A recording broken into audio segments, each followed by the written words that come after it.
And good evening, and you're very welcome to episode number 10 of our Final Whistle Ladies Gaelic Football Podcast. It's all about the All Ireland finals that are taking place on Sunday, August the 3rd.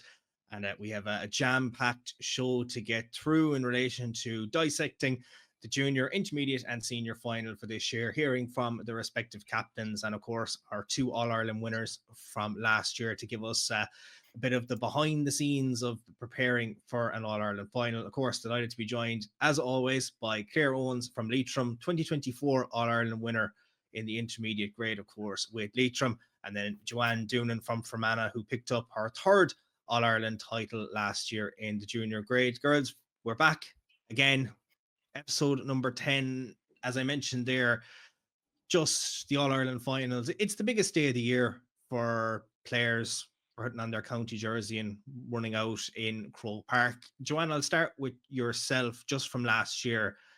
You were the first game of the day. It's early morning. I don't know if there's more nerves when I suppose you're getting out of bed and then you're trying to prepare yourself for a game and try and fuel yourself, get yourself prepared. How does the 11:45 start vary from, say, games that might have played around, say, half 1, 2 o'clock in the afternoon? Yeah, it's definitely an adjustment. I think it's probably one of the harder games of the three games, in my opinion, to play because it is so early. And like you said, it's changing from maybe having breakfast and lunch to maybe just having breakfast, and all these things kind of weigh up in your head. You're probably going to stay the night before up in Dublin. All these things kind of accumulate in your head that you kind of be overthinking. Have you prepared right enough? Have you done everything you can? But like my approach to it, and what we were harping on to the girls last year is that like one night bad sleep isn't going to affect your performance. You know what I mean? It's your preparation the whole year, like and especially like that coming week, that like anything that goes wrong, it's not the end of the world, and you can't be overthinking it either. Like so, it was definitely a difference to the usual 2 o'clock games. Like, but it was nice in a way. I think there's probably less pressure. You probably know the crowd's going to accumulate probably for the second two games, if I'm being totally honest. So there was probably a wee bit less pressure on us from a getting used to the crowd perspective. But of course, if many people are there bright and early, and you always want to do them proud anyway. But no, we were glad to see it through that day. As I said, not your first All Ireland final, but it's Croke Park. It's a new experience for a lot of girls, and maybe something that a lot of girls hadn't experienced for the last few years. Obviously, 22, the last time that you had been in an All Ireland final prior to last year. Talk us through the morning of it. The getting on the team bus, then getting to Croke Park, the Garda escort, getting ready, in the dressing rooms in the Hogan stand side, and then you're hearing the song that everyone hears. To Can Rain starts playing, and do you get a bit nervous when you're making that run out onto the Croke Park pitch for the first time? Oh god, yeah, there's definitely nerves. Like I don't think you can. I remember one year so vividly. I think it was actually the 2022 year that I remember thinking and preparing as best as I could, and I remember you just can't stop the nerves. Like you remember your legs be jelly, and you just can't help it. I think it's part of the occasion. Like there's nothing like running out in that stadium. And look, I can only imagine what the men are like running out to a packed stadium. But even running out to, I think there was maybe 15, 20,000 when we were there, and you can barely hear yourself think, like, but it is phenomenal. It's like a good excitement and a good buzz. And I definitely found last year was a lot more relaxed. And obviously that comes with experience and probably knowing what to expect. But there was definitely, I think that we were actually only counting, I think there might have only been like six of us on the panel that had played in the 2022. Like we had a very young squad, and a lot of them hadn't even been up in Croke Park at that time. So it was definitely trying to, I suppose, coach them through what to expect before we actually ran out onto the field, so that the nerves didn't get the better of them, but it's a phenomenal experience, and we're very grateful to have experienced that a few times. But I think, like you said, this is the only time that we won in Croke Park. So I think it was a lot more relaxed the other two times we ended up winning, but it was definitely, I think we just were so happy it didn't go to a replay. We talk about first time experiences, Claire. We'll talk about Leitrim's run and going into the All Ireland final and playing, of course, in the intermediate just after Fermanagh had, of course, lifted their success. It was your game against Tyrone for the Mary Quinn Cup. What was your own, I suppose, morning of? Did you travel up the morning? Did you stay the night before? What was the, I suppose, mood in the camp heading to Croke Park? Yeah, so we actually stayed in Mullingar, so we kind of made our way there, and I remember heading off the Saturday evening, like there was one of the clubs along the N4 and a Duff, they'd like lined the road with little ones and flags, and I suppose you realise to an extent, obviously there's great excitement and you know that, but I just remember thinking like, we haven't won the game, like we're only on our way, and it was very, very cute, obviously, but I remember just thinking like, oh, this is kind of a big deal, so yeah, we actually went up that evening, so it worked out really well. Like the kind of logistics of it were slightly easier, I suppose, than the 11:45 game. But my memory of the morning is very vague, I have to say. Like I remember leaving the hotel, but what we did between then and actually playing the game, like I would be so open to correction, honestly. And obviously your warm up is different. Like everything is so different in Croke Park. Like I was there in 06, I was on the panel when we lost to Sligo. So like I had the vaguest of memories, but I did remember thinking, the warm up isn't the warm up you're used to isn't going to be the one you get to do before Croke Park. Like so, there's a lot that's very different, and it can be, I suppose, depending on the level of experience of players or how long they've been around, the football scene. It can affect players in different ways. And like you said, Joanne, like the noise, you wouldn't be able to hear yourself think on the pitch with a packed Croke Park, because even stuff like if you're someone who talks to your teammates on the field, like you can forget about that in Croke Park because you're like, it's silence. So yeah, there's loads of stuff that's different, but I often think it'd be lovely. Like I was so grateful to be on the field and to be talking out and playing, but I do remember looking around and thinking, I'd love to be sitting watching this as well. Like I'd love to be sitting and watching us do this. So yeah, it's kind of a wild enough experience because it goes so quickly, and everything. The first half went, and it felt like we were only getting into it, and then the kind of game that we were involved in was you didn't have time to think. Like so, yeah, it's what I like best about looking back on almost a year ago is, sometimes you have memories and they sort of fade, and you're like, oh yeah, that happened. But if anything, when you think back on that day and the build up and the aftermath, it feels more special the further you go from it. And that's rare enough, I think, for me anyway. Like even something that was brilliant as an experience 20 years ago, you're like, oh yeah, it was 20 years ago. But I kind of feel like if I live long enough to look back on 20 years from last year, it'll feel even more cherished. In my experience, Croke Park was just watching you in the 7th floor of the Hogan last year and seeing both games. That's just my experience with Croke Park. The closest I've gotten to the field was the post-match interviews from the senior game. But I remember I was down in the media centre in the Hogan side. Obviously, Fermanagh had just won it, so we could hear the celebrations, but you could hear, Tyrone coming out into the pitch. You'd hear the stadium announcer saying, welcome Tyrone. You'd hear the noise, but you'd hear the fans roaring, and then you'd hear the Leitrim supporters roaring when you came out. And sure, we'd be hearing, while you were waiting for the interviews, you just be hearing, oh, maybe there's a point. Oh, who's after scoring that? Of course, we don't know what's after happening, but it just sounded absolutely deafening. So I can only imagine, as you said, what it must feel like for the players. Yeah, and I actually remember just very quickly when we ran out onto the field, I had a little girl in my class in school for 2 years actually now, but her mother is the principal of the school as well. So they all came to the game, and like obviously you run out and you don't see anyone that really, or you can't pick anyone out. But as soon as we ran out, I just spotted her little pink coat in the corner, and I knew she was there the whole game, and I found her straight away after. Like it was just, I don't know, whatever way I looked that I could see her, but it was so nice to know she was there. Like, and those are the moments that you live for. It's the moments that, while winning silverware is, a great thing for players. It's, either you're putting your number one, I suppose you're trying to leave the jersey in a better place for the next generation to pick it up and try and continue the production line of your county, but also it's those fans in the crowd that, there's girls that were fans that are now going to get the chance to play in Croke Park on Sunday and try and bring home an All-Ireland for their county. It's those, special moments and memories. Let's talk about the triple header that we're going to see on the Sunday. And it's a it's an interesting one because you have two finalists this year that were there last year. And if you were to roll back the calendar to 2022, as Joanne had mentioned just a few minutes ago, and Fermanagh were preparing for an All-Ireland final then, Antrim were in the junior final, Laois were in the intermediate final, and Meath were in the senior final. And 3 years later, all three are looking to reclaim the All-Ireland titles that they had picked up in the year 2022.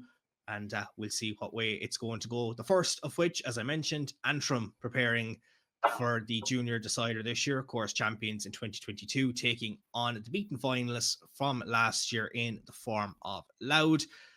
The last championship meeting between this pair came in August of 2019, in, of course, the junior semi-final that year, Louth winning 315-1-5, and of course, picking up their All-Ireland title that year.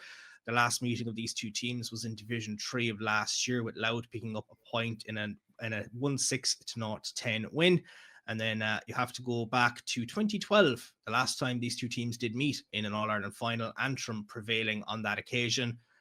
What way is it going to turn out on Sunday? Well, we'll just have to wait and see, won't we? But, Louth were there a few years ago. They were staking their claim in intermediate. Didn't go the way that they would have wanted. They were relegated in 2023, and, they made it to the All-Ireland final last year, had the heartbreak to lose by 2 points, and came back this year. They've looked very strong in the league.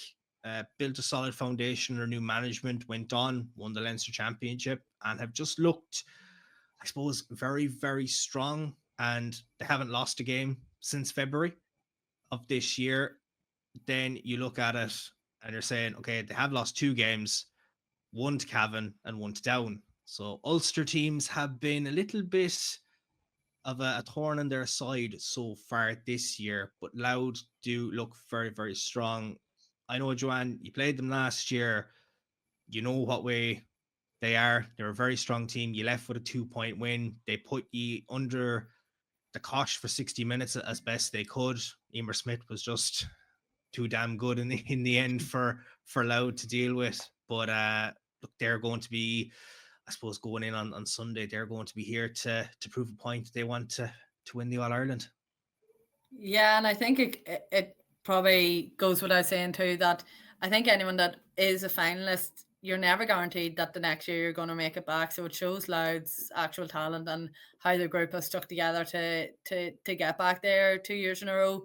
And I think with saying that, you kind of be thinking they'll be knocking on the door, they have the experience, and it's fresh experience. It's not like, a few years ago we were finalists. Like, it was literally last year. Majority of the girls have stayed on, and if anything, they've probably grown and got better together since then.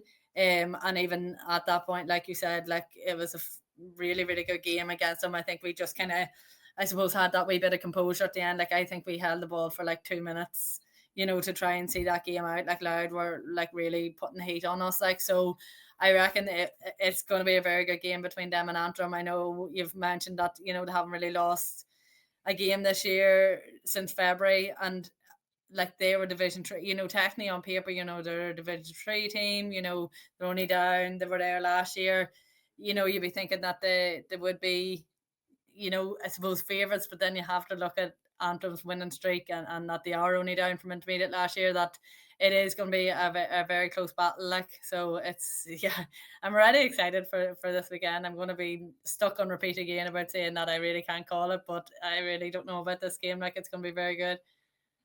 It really is, because, like, I suppose from the Louth perspective, and as I mentioned, like, that 2023 year, Clare, they ended up playing Leitrim. Louth were, I suppose, they weren't any pushovers. I know they ended up getting relegated the further the year transpired, but when you played them in the championship that year, they still give Leitrim a very tough game of it. Oh yeah, like, I think Louth have, certainly in my recent memory of playing them, have always been a really well put together team. Like, they're always kind of, they're always progressing, and like you say, I know that year didn't kind of go their way in the end, but I think when you end up in that kind of relegation scenario at all, like, it's nearly anyone's as to who goes down. Like, so they're a really formidable team. And again, we've talked about Antrim's winning record and what that might mean and the unbeaten run, but Louth only have to win this one game and they're All-Ireland champions. Antrim's record will, if they pull it off, it'll be a really, really impressive record. If they don't, the record won't really mean a whole pile. So, when it gets to these kind of games, a final, anything can happen, and what has gone before doesn't really play much of a part, I don't think. Obviously, Antrim are on the other side of the coin. They've been here. They've won it similar to Louth, I suppose more recently, of course, in 2022. Then Antrim were on that, I suppose, the crest of a wave after winning that 22 final after the replay. They went into 2023, got all the way to the semi-final stage of the Intermediate Championship, losing to Clare in the semi-finals. Then we talk about last year, and not only in the league but in the championship, they taste relegation. They pick up just a single win. They had, I suppose, a lot of soul searching. There was a lot of, I suppose, emotion after games that they just didn't pick up the results that they would have wanted. But as you mentioned there, Claire, like, they've just been an absolute well-oiled machine this year. This unbeaten run, it's stretched since the opening round of the league. It's gone all the way through the league, winning the league in Division 4, all the way into the Ulster Championship, and now to be going into Croke Park, having not lost a game this year, like, just from a confidence perspective, like, what does that do for a team when you're just so used to winning games? It just feels like winning just comes naturally to you at this point.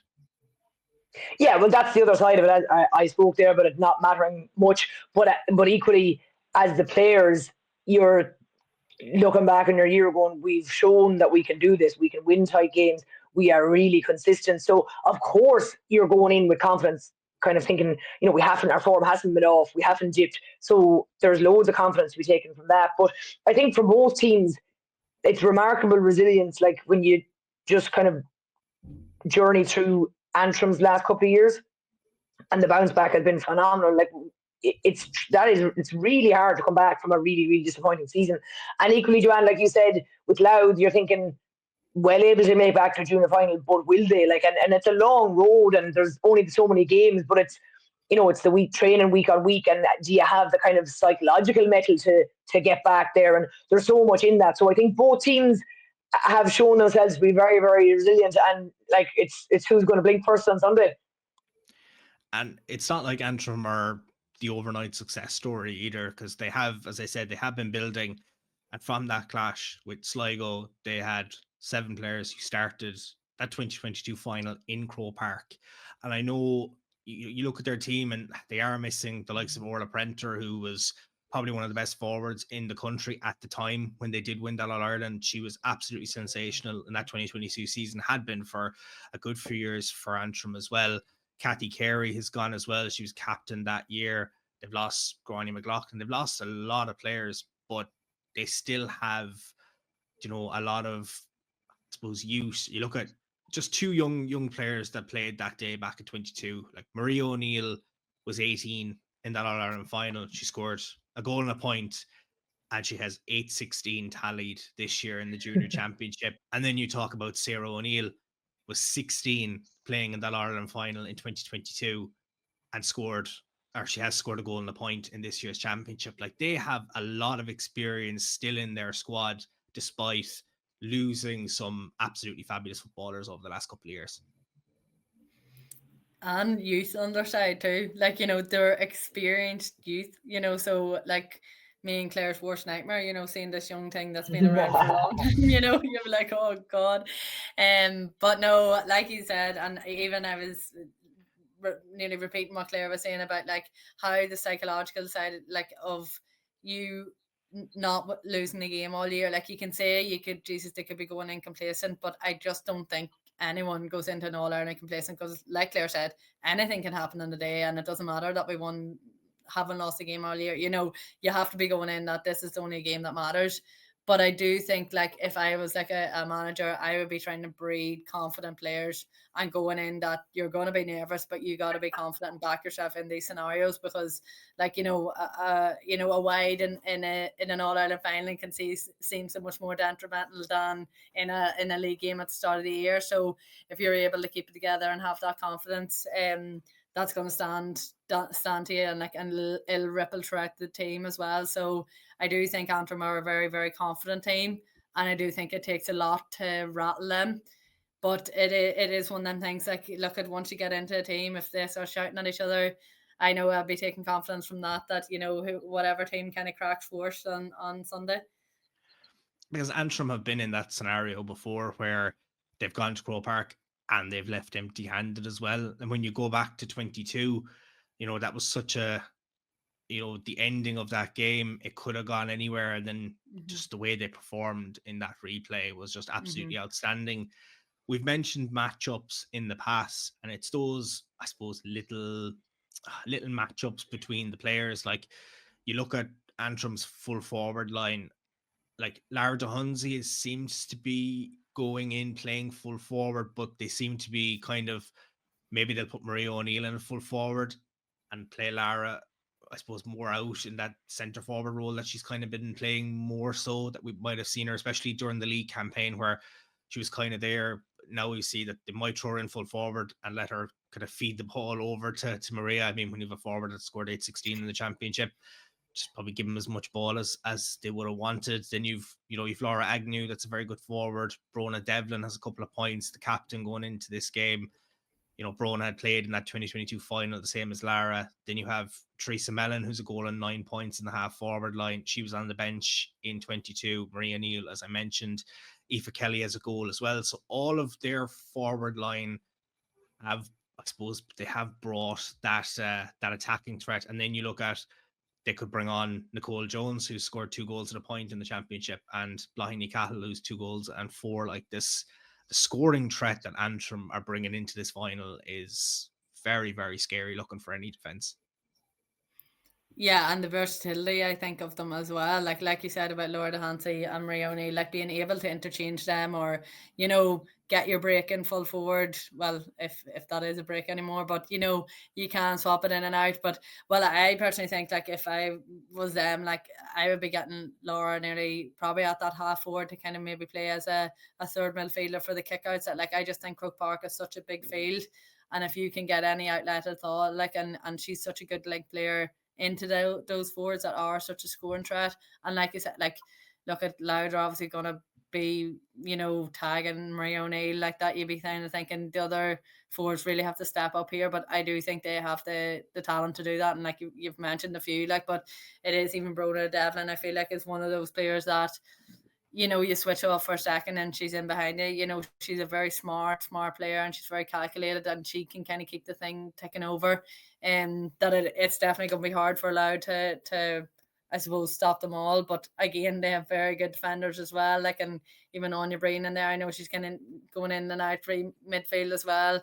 But I think, like, just if they can kind of control that and kind of, I suppose, slow down Antrim's attack, it'll definitely help towards at least making it an even game.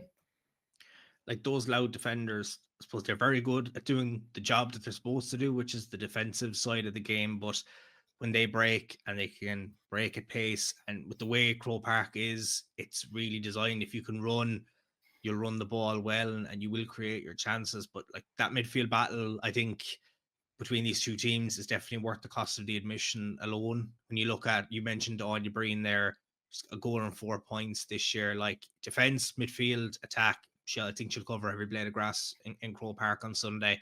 Aoife Halligan playing alongside her in midfield, and then you've Anna Mulholland and Anya Tuberty playing for Antrim. They're two absolutely solid midfielders. And then if Louth can win the ball, their half forward line, I mentioned Antrim's one there, but Lucy White has a goal and 4 points. Emer Byrne has 2 goals and 7, and Aoife Russell has 9 points. That's going to put some serious pressure on the Antrim half back line. I know Sarah O'Neill is there. She's vastly experienced. Carla McKenna as well. And obviously you've Ciara Brown holding up the fort back there as well. Like, it's all those little areas. Like, there's just these little individual battles that are going to make it very, very entertaining on Sunday.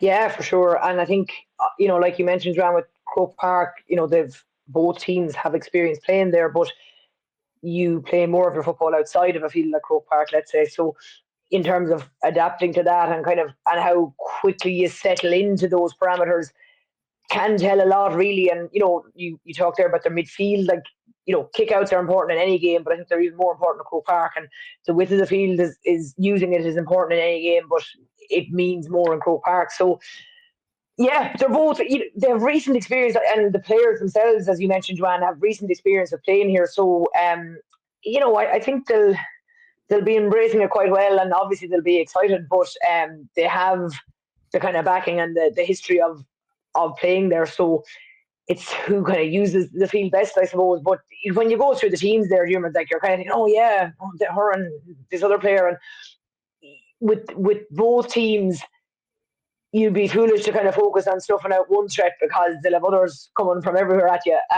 It'll be an intriguing battle for sure. Them can't not mention the name Kate Flood when we're talking about threats. We're talking about so many threats that Louth have, and then you're talking about the player who has scored 324 in the championship this year, got 8 points in last year's final, and is a very, very strong and formidable forward that Antrim are going to have to do their best to try and, to limit her. Niamh McIntosh and Maeve Mulholland both played in that 22 final, so they have loads of experience. Mae Blaney has been a very, very strong fullback for them this year as well. Interesting to see what way, I suppose, Kate is utilised. We've seen how good she is in terms of taking the frees, and if Antrim do give away a couple of frees, it could come back to haunt them. But she's just a very, very strong forward, has been for numerous years, and it's just the way that Louth have the options. And then you can summon Ciara Woods, who scored 3 goals and 3 points off the bench.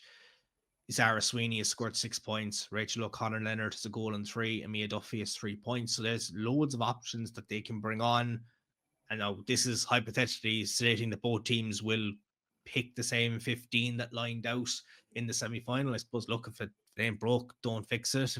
If that 15 got you over the line in a semi-final and took you to Croke Park, less injuries, of course, look, anything can happen between now and All-Ireland final day. And then you look at the 2 goalkeepers. Rebecca Lamb-Fagan played in goal last year. Áine Devlin was on the bench in 22 and didn't have the goalkeeper gloves on her that year, has really just taken over that goalkeeper position and really made it her own this year. And, fantastic story if she does, get over the line, having lined out in the number 1 position this year. But it's been very hard to call for this to see who's going to get over the line. You've experiences with playing Antrim this year. They look very strong. Of course, Joanne, as I mentioned, you played Louth last year, and Claire, you've experience of playing Louth in the past. Predictions. Are you able to give a prediction and put it on record, or will you plead the fifth and say, yeah, I always said this team were going to win it when we reflect on this final next week? Joanne, I'll start with you as the defending All-Ireland junior champion of these two. Who do you think is going to walk out on Sunday with the silverware? I could never be a pundit, I just could never call these things. But funny, even when you're talking about Kate Flood there, I think if they can try and keep her quiet, and even Kate in a quiet day is very threatening, but if they can kind of keep her relatively quiet, but if she's on, I think she's going to be very hard to stop. And even the height difference with Niamh McIntosh, but Niamh McIntosh might have her for speed. It's freaking so hard to call. Playing Antrim this year, we only played Louth in a challenge, and mind you, in the challenge Kate wasn't even playing.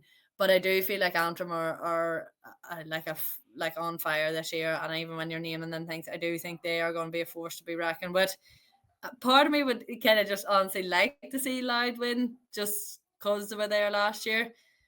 But I'm going to try to be decisive, and I'm going to probably say that I feel like Antrim might just tip them. But maybe I hope I'm wrong for argument's sake to let Louth win after being there last year.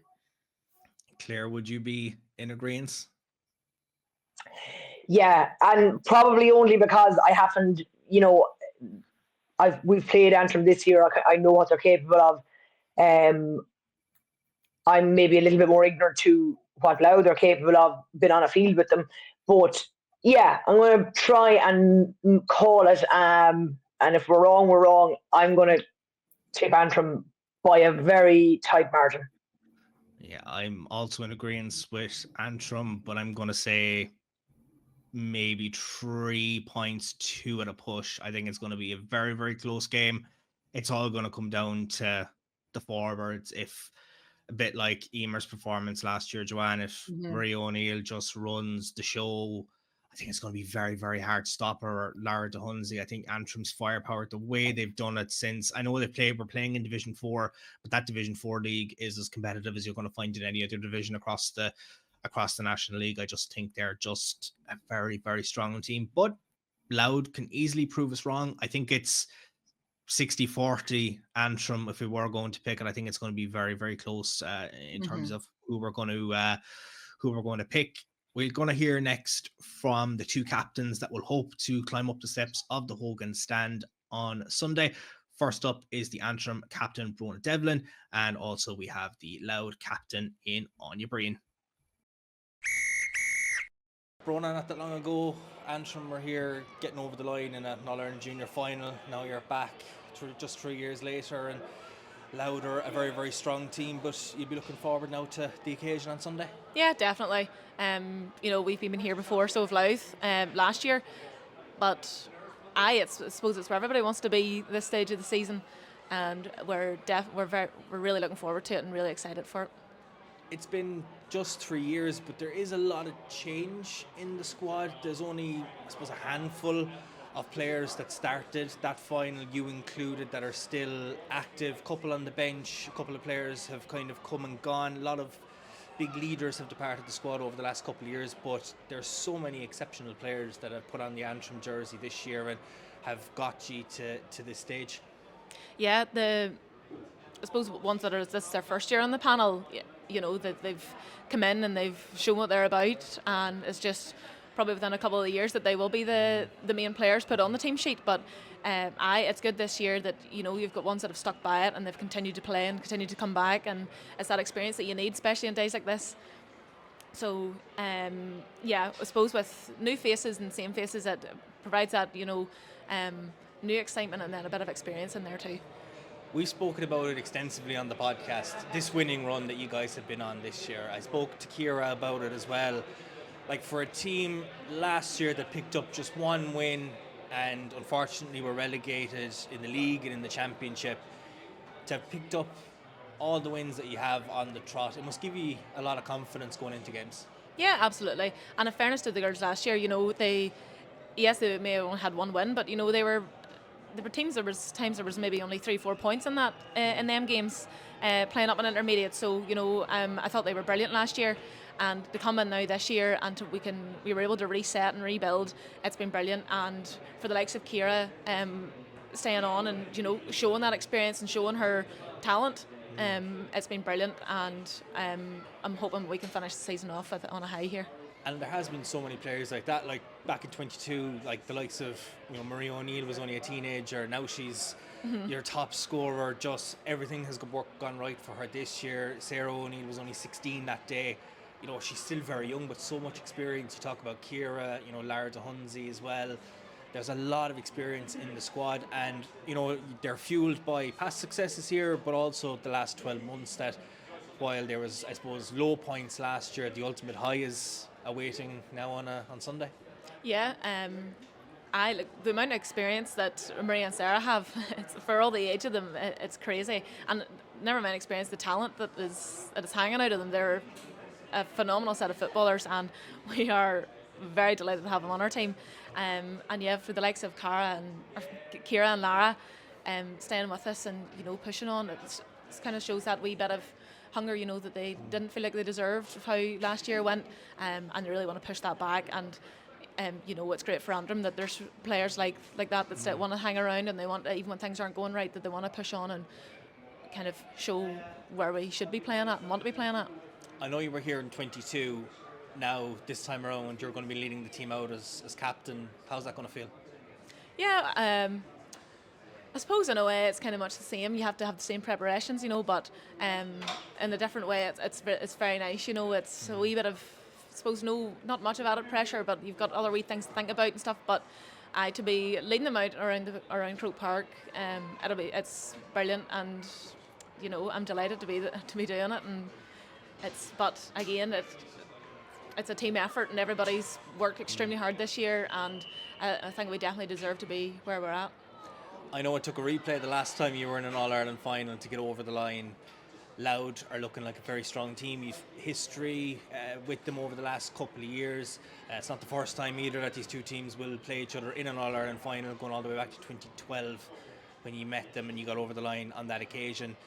They're obviously coming off the back of a narrow defeat at Fermanagh last year.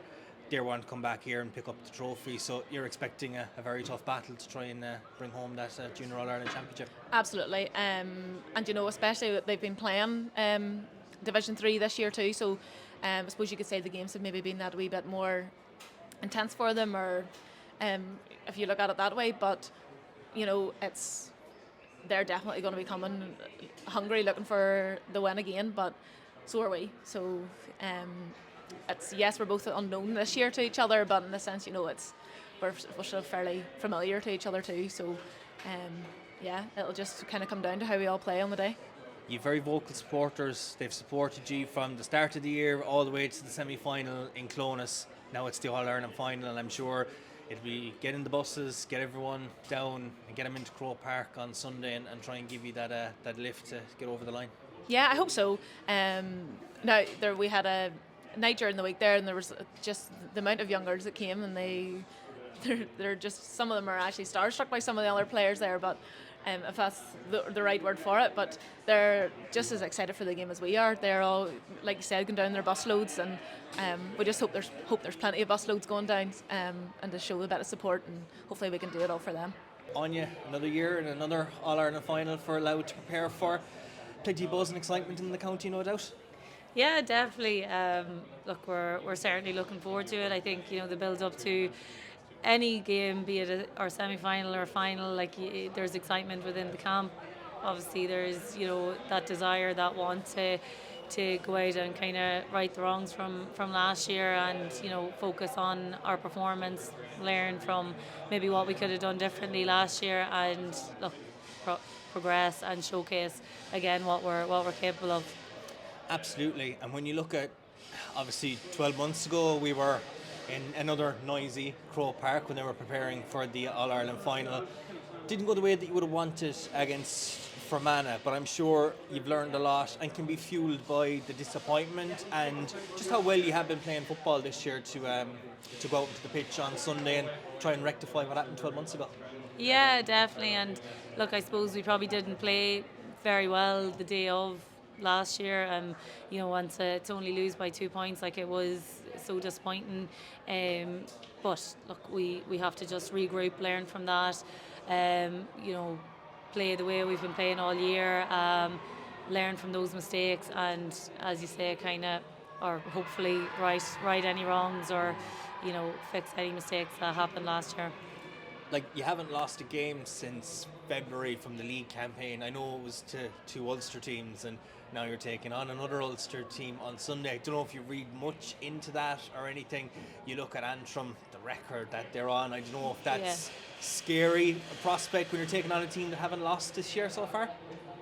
No, I don't think it's scary. It's probably just more of a testament to both teams of how well they've been playing, how well we've been playing, that I think more so it'll make for an exciting game, and hopefully it does. And look, regardless of win or lose, that both teams just want to showcase ladies football in Croke Park on Sunday and show that both teams are capable of doing that. Because I know that any team that will have a change of management coming into a new season might find it difficult just to bed in the process. The league campaign went, maybe you wanted it to go a little bit better, but it was still a very strong campaign. Then it went into Leinster, got the Leinster title once again, came into an All-Ireland campaign, had some very, very tough battles. When you were in that group that only two could come out of a 5-team group, it was obviously going to be tough. Limerick were there, Sligo were, I suppose, the story of that group, and some other tough teams as well. But you have done a lot of mileage to get to Croke Park, and that can just stand to a team maybe from the S&C perspective, probably done more than some other teams will have done to get to Croke Park, but that's all great when you're playing in a pitch like this. Yeah, and I think, look, when you're enjoying it and you're playing week on week, you nearly prefer that, and you prefer playing games, you prefer playing intense games, because that's what at the end of the day is gonna stand to you when it does come down to the big days. And look, we reflect and look back on each of our games, be it win or lose, and try and kind of impact that at training, or replicate a training. That what we're doing right, what we're doing wrong, and how can we, showcase it in an actual game. Antrim were here back in 2022. It's been a few years, but they have plenty of experienced players that have been here before, have gotten over the line, have been in the same position that you were 12 months ago on the losing side. From the perspective of preparing for the All-Ireland final this year, the squad is very much the same from 12 months ago from the Louth perspective, and you will know all the little things. It's an early morning start, the warm-ups are different, the game I suppose is different with the hooter and a couple of different elements when it is Croke Park. Do you think that will stand to you this year, knowing that you have the experience and you mightn't be as daunted by the venue maybe from 12 months ago? Yeah, look, you'd hope so. You mentioned there, it hasn't been too long ago since Antrim were playing here either. A lot of their players have played here before. They've experienced the All-Ireland final day as well. But look, I think a lot of our team, or a lot of our players have been here last year. There hasn't been too much of a turnaround, or if they weren't, they were here in maybe 2018 or 2019. So having that experience will certainly, or I'd like to think, will stand to us, and look, hopefully it does, and you can just kind of again know what went right, what went wrong, and how to fix that. And our second decider now on Sunday will be, of course, our intermediate clash. Of course, Clare, happy memories from 12 months ago. Tyrone, however, not happy memories from 12 months ago. They are back once again to try and stake their claim for the Mary Quinn Cup to take on the 2022 winners in the form of Laois. I suppose these two have plenty of battles over the last few years. They met in the 22 group stage, their last championship clash, Laois winning that game 3-14 to 3-6. Their most recent meeting coming in Division 2 last year, they played out a 2-8 apiece draw, and prior to that, Laois won 3-8 to 3-7 in 2023, also in Division 2 of the league. First time meeting in an All-Ireland final. From the Laois perspective, I suppose they had a mixed start to the year in terms of finishing 5th in Division 3. Then tried to pick it up in the Leinster campaign and then falling in the final to Wexford, but have been very impressive ever since. Of course, wins against Fermanagh and Roscommon in the group stage, and then that extra time win against Wexford in the quarterfinals, defeating Monaghan in the semi-finals, now to book their place. They were senior for a couple of years, got relegated, now looking to bounce back, have produced countless players, massive production line, won a senior All-Ireland way back in 2001. They should have a fantastic history with ladies football, and we'll try and get back to the senior grade for next year. I know, Joanne, you played them in the group stage way back when. You were very impressed by them that day, and I'm sure no surprises now to see them lining out in Croke Park on Sunday. No, definitely not. I funny coming off from that game, and as much as you can't really tell a whole pile from the group stages, you don't like. There's still teams that have a lot to improve at that stage, but they were very impressive now, I have to say. And funny, we were laughing with the girls the other day about, sometimes when you watch the video clips beforehand and you're preparing, because all of them are so athletic and so fast, you don't think they look that quick because everybody looks the same quickness, and then when you go to play against them and then you realize how quick they all are, it's quite impressive. But they're very physically strong, but also very agile, that kind of way. Like, you're not just a slow, sluggish, physical women. Like, they are very, very strong. But then again, like, on the other hand, you obviously have Tyrone doing that too. But I do think they're quite different teams in that Tyrone's fast and nippy, and I feel like that Laois are probably just that we physical and athletic. Like, so it will be a very, very interesting final to see who can keep up with who. But I was very impressed the last time we played Laois now. On the other side, of course, we have Tyrone. As I mentioned, they were there 12 months ago, didn't get over the line, and would be looking to pick up the title that they felt they left behind. You know, they had history at senior level as well. You know, they made an All-Ireland final back in 2010, and their last stint in senior coming after the 2018 success. They made a quarter final the following year, but then were relegated in 21. And I suppose after losing by the narrowest of margins last year, you know, they're back with a vengeance and a purpose. And, you know, they were in Division 1 at the start of the year. I know it didn't go the way that they would have wanted. They only picked up a singular win that came against Mayo, but, you know, they had tight games against Kerry, Dublin. You know, they lost to Kildare by only a handful of points. Then you look at their Ulster campaign. They lost in the semi-final to Down, but have really kicked back in since the championship got underway. You know, got the, if you want to say, revenge against Down in the group stage. Had that absolutely massive win over Westmeath in the group stage, but then have showed their character to not only win once but twice after extra time in the form of that Fermanagh game and against Westmeath the last day when it looked like they weren't going to beat Westmeath. They pulled it out of the fire and then just showed their absolute class, and even just their S&C coming to the fold, just with how they just shone in extra time and getting over that line. They've really showed their character. Again, Claire, would you be saying that you'd be very, very impressed by Tyrone this year, and that they look an absolutely, I suppose, a menacing prospect for Laois to take on now this Sunday? Yeah, look, we said it about some of the junior finalists.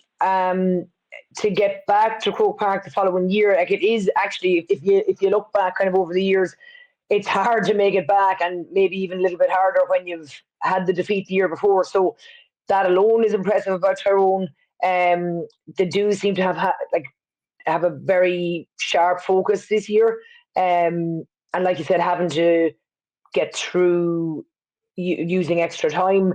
You know, again, to do that against Westmeath, to do that against Fermanagh, like there's a, as I said, a kind of a focus and a steel there. So yeah, look, they do seem very impressive. It didn't go their way last year. Like, I would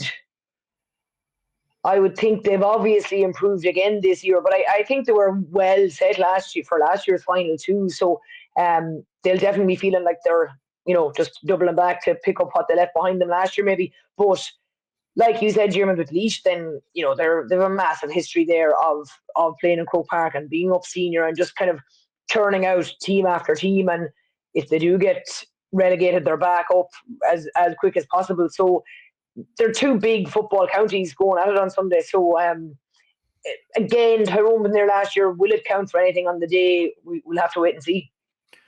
I know when we spoke about Loud being there last year, you know, Tyrone will have nearly all of the same panel from last year. They are missing a couple of players, and high profile one being Maria Canavan not there this year, and they're missing Zoe Loughran as well. They're missing a couple of players, and you look at Laois, like I said, they were champions way back when, and you know, they have 6 starters from that 22 final that lined out the last day against Monaghan in the semi-final, and they had 3 more players that played that were on the bench that day. So I suppose they've experienced Croke Park the same as Tyrone, but there mightn't be as many nerves. There'll still be nerves more than, look, it's the All-Ireland final. I think any player would be lying if they said they didn't feel a little bit nervous going out and playing an All-Ireland final, whether you were there 12 months before and you won it, or 12 months before and you lost it.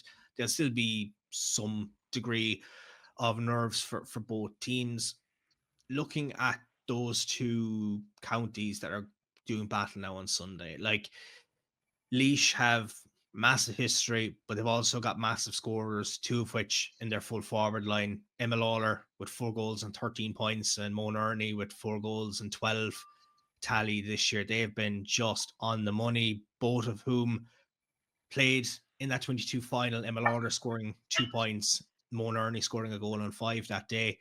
And you've Emily Lacey joining that full forward line that has notched 7 points this year. Like, that's going to be suppose, a very tough task. And Joanne, I'd say when ye played Laois, like those forwards, your full back line had to be at their best that day when you're coming up against the likes of an Emma Lawler and a Moran Ernie, that if they're given chances in front of the post, they're going to take it.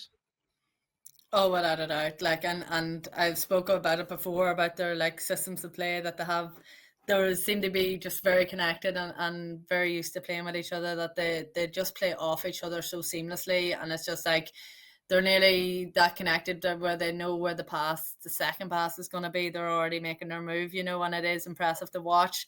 However, I do think that Tyrone, well, especially against us, and I did kind of see that against Westmeath, that they are playing that wee bit more defensive than most of the teams that we did play against, and certainly the way we played against Laois. That I do think that maybe if they do clog up that space for those forwards, it might make it that wee bit more harder.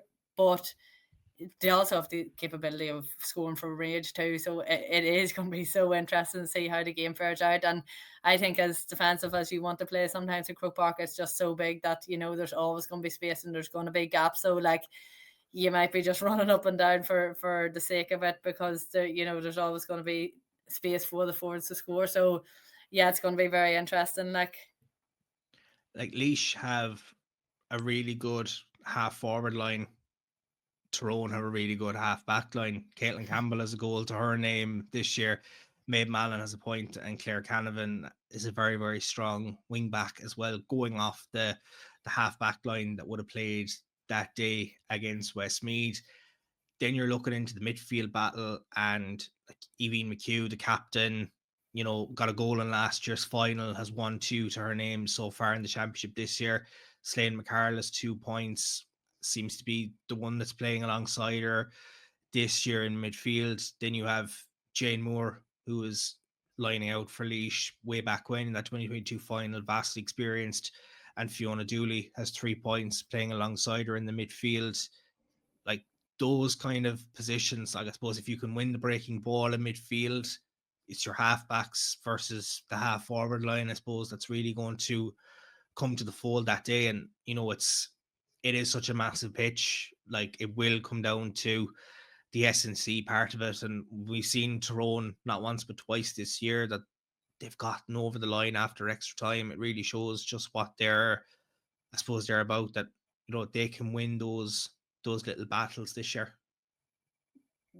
Yeah, well, certainly I know against Laois did try against us that as soon as they won the throw in, Fiona actually started on the half back line, and she was that receiving pass bursting off, giving the half forward a bit of shock that she's on the back foot straight away chasing back. So if they do that against her own, and I laugh that we won a lot of the throw ins against her own, and I'm a lot shorter than a lot of them, that they probably should be something that they should be looking at from the get-go. But Laois are very, very strong in that midfield, and they have some very good runners. But likewise, like Aoibhín McHugh, Sam McCarl, very fit, very athletic players, that it would be a very, very good matchup in the middle of the field. And like you were saying about the junior final, it's going to be a very interesting, I suppose, line that it can dictate a lot of the game. If whoever wins that midfield battle can nearly dictate the game. So it will be very interesting. But the way play off the straight away from the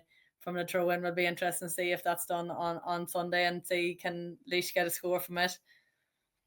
And if Tyrone can win ball in the middle of the field, they're half forward line. Like Ellie McNamee is a goal and 2 points. And then let's talk about two of the best sharpshooters in the intermediate championship this year. Sorcha Gormley with 5 goals and 10 points. Aoife Horrisk with 3 goals and 22 points. She got 2-2 in last year's final. Aoife, she's absolutely fantastic. And like, while they will line, if they line out in that half forward line, they can play in the full forward line. They might play that little bit deeper, going into midfield, trying to win the ball, trying to play it forward. Like Aoife Gorman, Anna Moore and Andrea Moran, the captain, like they've been a very solid half-back line partnership for Laois this year. But as you've seen, Joanne, like when Sorcha gets going, she's incredible, and Aoife, like, is just, again, get her in front of the post, and probably 9 times out of 10 she's going to put it straight between them.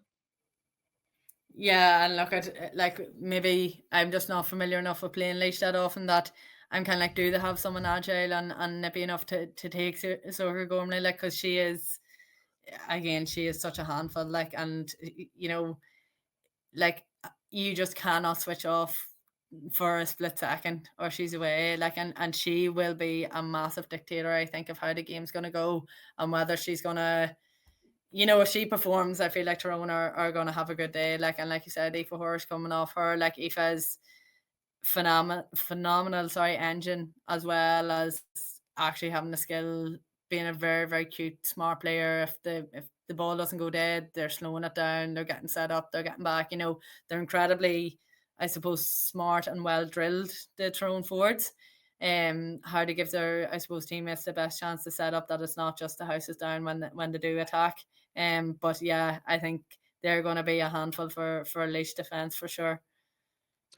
And Claire, from 12 months ago, obviously being part of that Leitrim half-back line, I know Sorcha Gormley didn't start last year. She came off the bench at a later stage in the game, but Aoife Horace could start it. As I said, she got 2 goals and 2 points. Like, she's going to be a massive handful, and the likes of Ellie McNamee there, like I mentioned, has scored as well. Do you look at their full forward line, like, do they start Niamh O'Neill? She didn't start the last day against Westmeath, but she came off the bench and she scored a goal and 5 points. Are you going to start her in the game?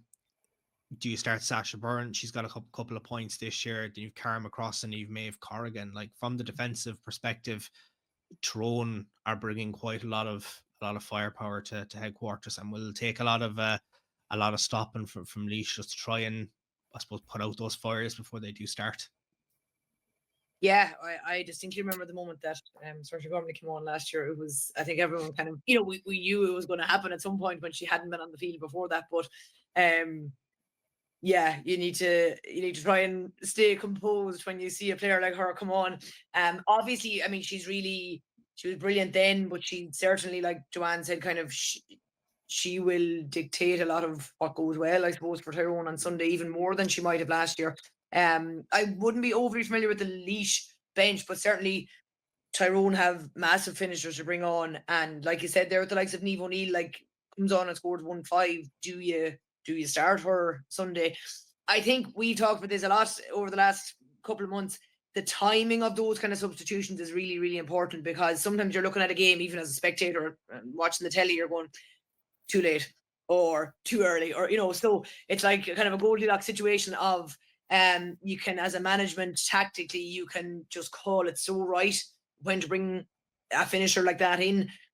Equally, it can be sometimes too late. So I think from a managerial point of view, as in every game, but when it comes to a final and the day out in Croke Park, the timing of substitutions and finishers is a kind of crucial part of the preparation, if you want to say it. And not only the preparation, but reading how the game is going right in front of you. So there's a lot to think about as the management on both sides.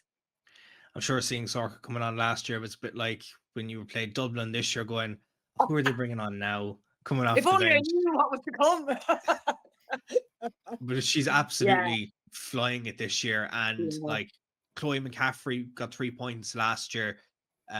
She was on the bench the last day. She's 11 points to her name this year. Then, as we said, do you start O'Neill? Do you bring her on if she's a really impact sub? Is that what you want, maybe in the final 15 minutes on Sunday, to bring on someone who's scored 2 goals and 11 points in the championship? Obviously got 1-5 the last day. Even McCanny has got 4 points as well. They have options off the bench now. That's the same as Laois.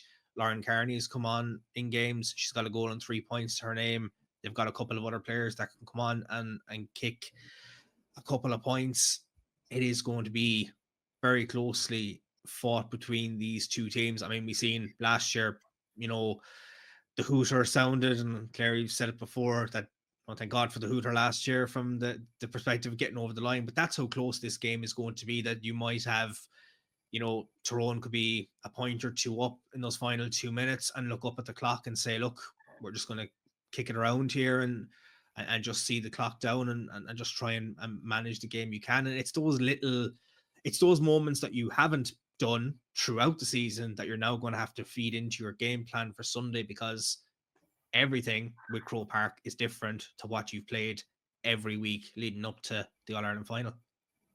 Yeah, and just on the kind of keeping the ball, if you're a couple of points up, I think that is such a hard thing to do in a football field. Like, you know, we saw yesterday, Paddy Clifford held the ball up very well until the hooter, and then away went David. But more often than not, what happens is you're kind of going, we've had the ball for a long time now, we don't seem to be doing anything with it. And there's a kind of a pressure that's building because you have the ball. So there's a kind of a managing that situation and getting players on the ball that are going to stay composed, because you really feel it kind of the longer you have the ball. We've had it for ages, you know, and everyone's getting a bit annoyed with us, and so are we. And I think that's a really hard situation to manage well, where if you're nearly chasing the point, you're sometimes like you're playing in a more positive way. So yeah, there's loads in that, having the hooter there, if it's close. So that's always an interesting one to watch as well.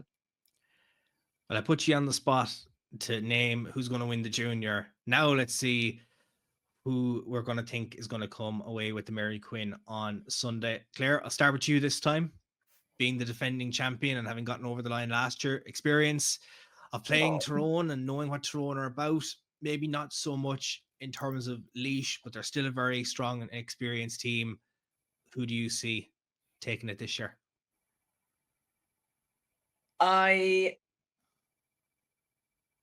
It's tough. I do feel, again, you know, I'm always influenced by the team that I might know a bit more about.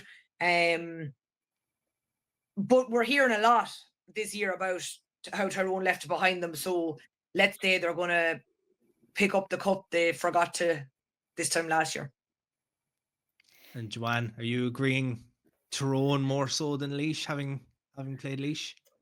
I do feel like Tyrone, certainly the last few games, have been, I suppose, battle hardened, and that they probably have that bit of character in them. Just from playing Laois, though, I do feel like Laois are just so strong that I just don't know if I can completely say Tyrone. It's so hard. I'm going to go Laois for argument's sake to go with someone different from Clare. As I know you've experienced, you know, you played Tyrone in quarterfinals after extra time. You could have gone through that day, and so on and so forth. I'm leaning on the side of Tyrone. I'll be sick. I just think a team that has just come out of the fire. Like, no one. I was watching the Westmeath game and I thought, that's Westmeath in the final. They look super, and then all of a sudden Tyrone have just put 2 and 2 together, and they forced extra time. They forced it against yourselves, Joanne, that day. They looked absolutely super. But it's going to be that if Laois can, I suppose, limit the Sorka Gormleys and the Aoife Horisks, it's going to be interesting to just see what way things will go. Look, Tyrone have other options than those two in terms of getting the scores. Same from the Tyrone perspective. Tyrone are very defensive, and if they can limit Emma Lawler and Mona Ernie, you know, Laois are going to find it fairly tough to get their scores as well. But look, it really is very hard to call. But no, I just think Tyrone. You tipped Tyrone as well, did you? I've tipped Tyrone. Okay. I just think Tyrone just have it in them this year. I think they just, as we said, like they're fueled by hurt. Whereas Laois, you know, Laois got over the line the last time they were there. It's been a few years. Maybe they don't have as much pressure on them as Tyrone do this year.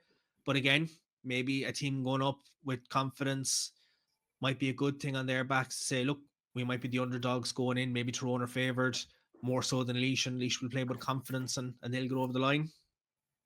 If I could fast forward into the future to episode 11 next week, I would have my prediction written down, but I'm going to say Tyrone for now, but I think it'll be, again, like last year, a 1, maybe a 2-point game between these two teams. But look, it's going to be very, very hard to pick a winner out of this. But let's hear what the two captains had to say going into Sunday's decider. First up, the Laois skipper, Andrea Moran, and from Tyrone, it's Aoibhín McHugh. Andrea, just a couple of days until Laois are running out onto the pitch beside us in the All-Ireland Intermediate Final. buzz around the county and looking forward now to the big day? Definitely, there's definitely a good buzz around the county, and we're all just counting down the days now, really looking forward to it. Not that long ago we had you on the podcast and we were looking at the semi-final, and you had an absolute battle to get to Croke Park, but it's those magical days, and not only are you in a final this weekend, you'll have the Camogie team out in the final the following weekend, so for Laois ladies sport at the moment, it's in a very good place.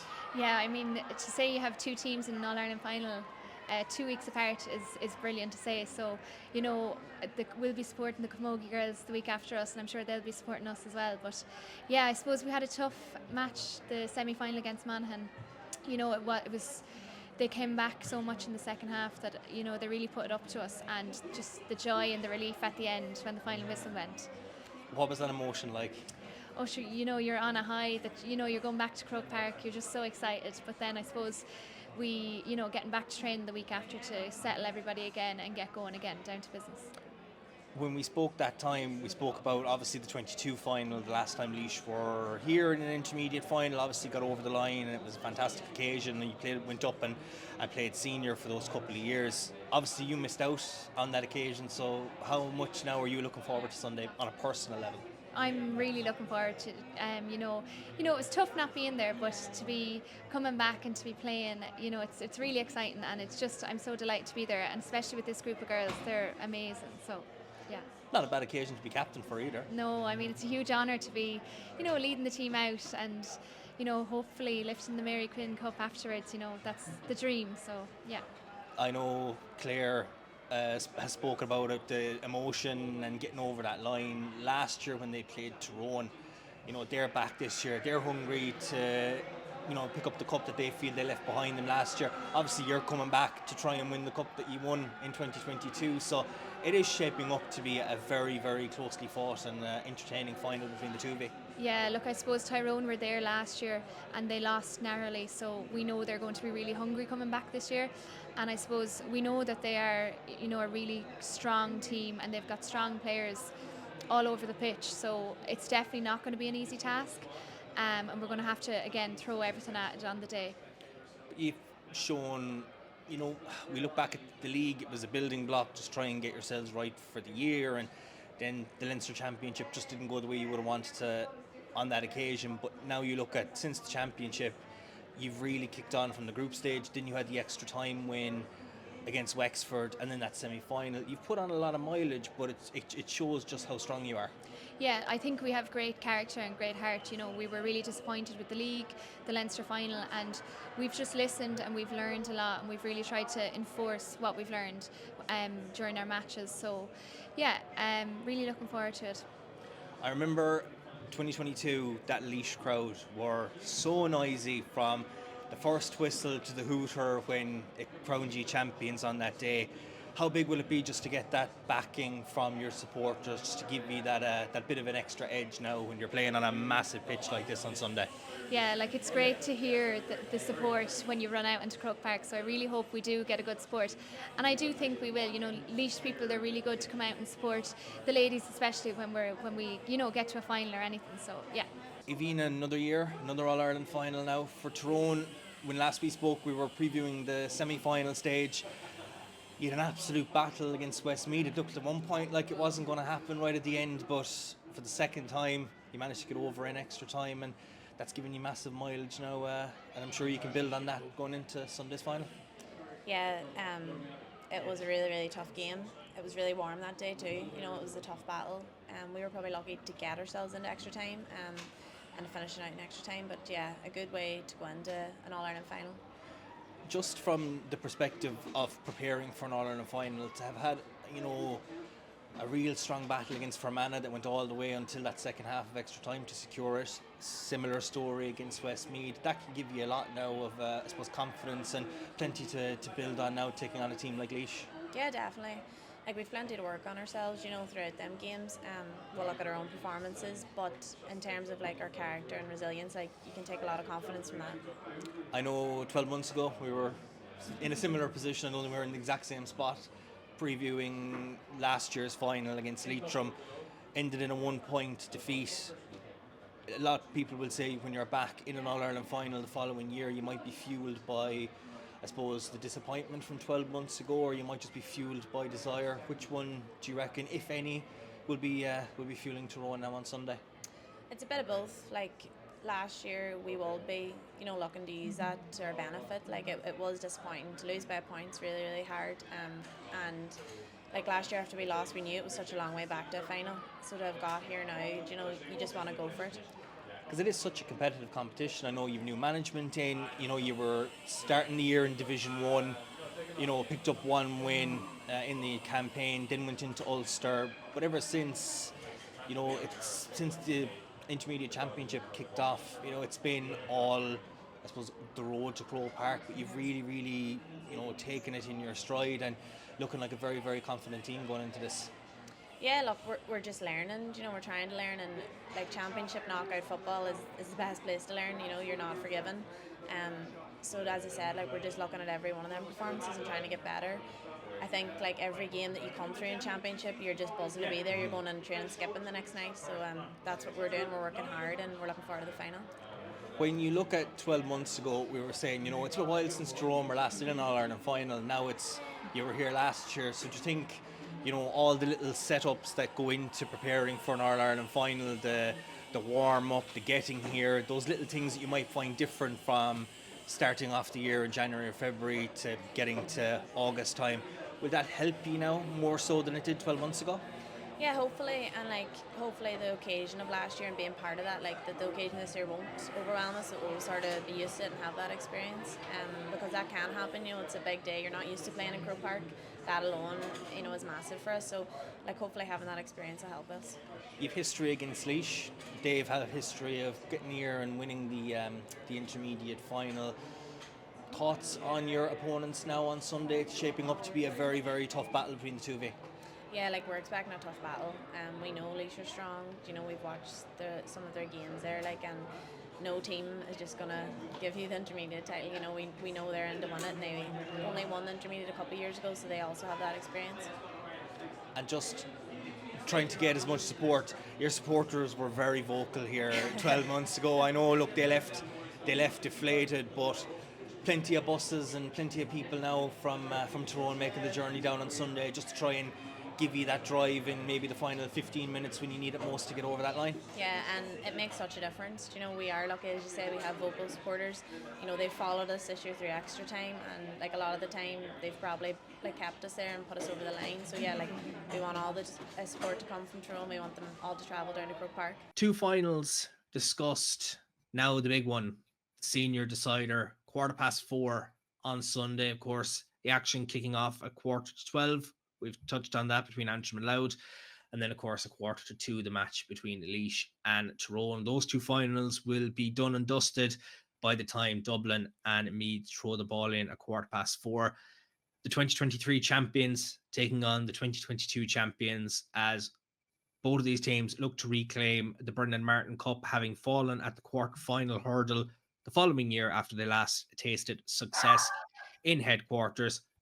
Which of these near neighbours is going to get over the line and climb the Hogan stand on Sunday?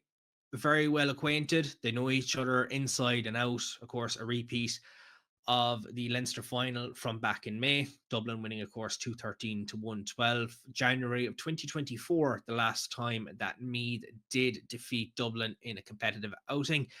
And of course, they'll never forget the last time they did defeat Dublin in the All-Ireland Senior Championship, that of course being the 2021 All-Ireland Final, which is a repeat pairing now on Sunday, the last time these two teams of course managed to face each other in an All-Ireland Final. Dublin have looked very, very impressive this year. New management on board, but have put their best foot forward. Disappointed with how the league went, that they narrowly missed out on a final earlier on in the year. But they won Leinster, were very impressive in that Leinster campaign, and then have, I suppose, really, really kicked on since the championship. They had that, that game against Waterford. They were disappointed with how that Waterford game went, that they only left with a draw on the day. Then they just showed their class against Leitrim to top the group, showed their class against Cork in the quarter-final stage, and then showed that mental toughness that had them winning countless All-Irelands over the years to get over the line against Galway in Tullamore in the All-Ireland semi-finals. They're back. Transition has been a word that we've heard people say about Dublin this year, yet they still have quite a lot of experience in that team. I know they don't have the likes of Lindsay Davey, Noel Healy, and Denise Masterson, who were influential players over those years that Dublin were just winning finals and getting to finals, and were just paving the way for Dublin ladies football. But this current crop are really looking to put their stamp on it, to pick up a 7th senior title now for Dublin. I know they will have, they're missing Lauren McGee through injury. She's been such a vital component in their defence. Jennifer Dunn was an absolutely outstanding player when they won that final in 23. Hasn't featured this year, but they still have 10 who lined out in 23 that played against Galway the last day and are just such a very strong team. Claire, I know you don't like me mentioning and bringing up that game against Dublin, but they're just such a powerhouse team, and it's very, you can't write Dublin off, can you? Oh, absolutely not. And like you say there, the word transition being used about this Dublin team, it's almost only, it's just a word. I don't think it has a whole pile of meaning. Like, as you've outlined there, you could technically say they're in transition, but nothing about the way they're playing and have played this year says that. And, having 10 players that lined out, they probably have just the perfect mix of those who've done it, been there, done that before, and kind of fresh blood coming in going, oh, this is new for us, but we like it and we want to get to the pinnacle kind of in Croke Park. So yeah, if we thought that this was a transition for Dublin and Paul Casey been in, and it's been pretty seamless really now. Like you said about the league, of course they'll be disappointed by it, but that was probably their chance. That was their transition. It was quite a short transition back to the top.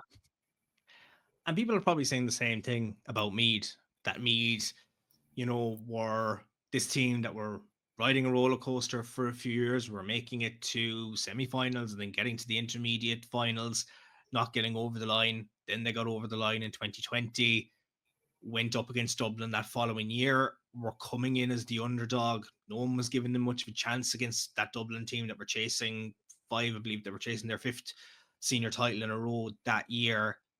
And Meath got over the line, then went on to go back to back the following year. But then in the last 2 years, quarterfinal defeat to Kerry in 23, quarterfinal defeat to Kerry in 24. But they've really gone about their business well this year. They had that very, very tough game against Armagh in the early stage of the championship. Then in terrible conditions, they got over the line against Kildare to top the group. Don't think a lot of people expected them to top the group with how Armagh had been doing for the last couple of years, that maybe this Meath team were in transition. But a bit like Dublin, they have a core group of players that were there not only in 22, but were there in 21, were there in 2020, were there in 19, have been around this panel for years. I think all that little bits of experience can really, I suppose, revitalize them. And I think like 21, Meath might be going in on Sunday as the underdogs. People mightn't be giving them the chance to say that, yeah, they can get over the line against the Dublin, as Claire, you mentioned there, like what way Dublin are playing, that people might say they're in a transition, but they don't look like they're playing in a team that are going through a transition at the moment.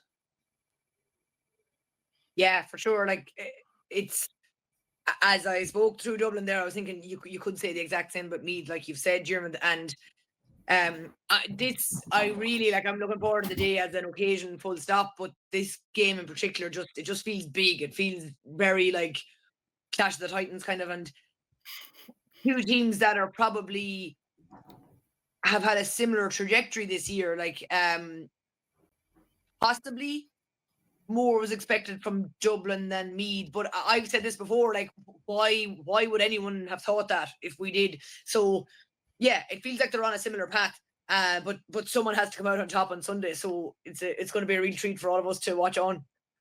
And 'Cause it's Meath mu- sometimes sorry, Jeremy, that it is lovely to be that underdog, but I do get that sense that Dublin are kind of already being tipped, and like Claire said, why really? Like when you actually look at the journey of both of them, like, you know, they are very evenly matched. Like, and I think, you know, I think if you're me, you'd be thinking happy days that we're getting tipped as the underdogs. You know, you'd be going in and they'd be quietly confident that they've done that before, like, and they've tipped Dublin when people least expect it. So it definitely would be something that I'd be kind of playing off and you know, getting the girls to buy into that, you know, we might be the underdogs, but, you know, you got to prove why we're not either, you know. I know, because that's actually what I was going to jump in there, Joanna, and say, like, you look at Meath, like, yeah, Dublin have been thereabouts the last few years. Like, they have the experience of getting to quarterfinals and semi-finals and so on and so forth. But Meath, as I said, going back to the group stage, a lot of people thought, look, Armagh are going to get over the line against them on that first day. Armagh are going to top the group, and then it's going to be between Meath and Kildare to see who's going to come out and pick up that result to get second place in the group. And, you know, Meath are going to go into a quarter final again, going on the road and taking on a team for the third year in succession. Proved the doubters wrong, got over that line and went in, got a very good result against Tipperary to suppose get the confidence. And then they were going into that semi-final against Kerry, and you're taking on the defending All-Ireland champions, who have a very, very strong record in All-Ireland semi-finals. But the way that they just went about their business in Tullamore, like just watching the game, just every little detail, they got it right. The matchups were right. The winning the breaking ball, the tackling, the just attacking with pace. They just looked the hungrier, more aggressive team when it came to just getting the job done. That I think that if you are going to write Meath off going into Sunday, it's kind of going to be a thing of you write them off at your peril. Yeah, Dublin are a very, very strong team, but like this Meath team were the storied success all those years ago. They haven't gone away. If not, they're looking that bit better than when they won those All Irelands. They're just such a very strong team. When they get going, they're going to be very hard to stop. Yeah, and even that impressive win over Kerry in the semi-final, especially with their history and how many times they've probably lost in recent years to Kerry. Like, it's a massive psychological win, never mind beating the reigning champions. You know, it like they haven't had an easy route to the All-Ireland final, and they've definitely earned their place. Like, so I definitely think there's, like you said, there's absolutely no reason for them to be going in underdogs. But like, I am very excited to see, like you said, the matchup, the tactical play in this, how they're going to line out. Yeah, it just look at it's probably where everybody wants to be in that senior final, like, but it's definitely going to be probably one of the best games on the day, I reckon. And those teams and those lineouts, that's going to be the interesting thing. The matchups, those little battles. Like Hannah Tyrrell has 623 scored in the championship this year. She's 1 point ahead of Marie O'Neill going into Sunday. So for the golden boot race, will it be Hannah Tyrrell taking it home, or will it be Marie O'Neill? But she's just been flying it this year for the Dubs. Carla Rowe's 2 goals and 6 points tallied, and then you've Kate Sullivan with 5 goals and 9. All three played a part in that 2023 success as well, so they know what it takes to be there to do it. That's to say, if they do put Carla Rowe in that full forward line, maybe they play her in the half forward line. All depends.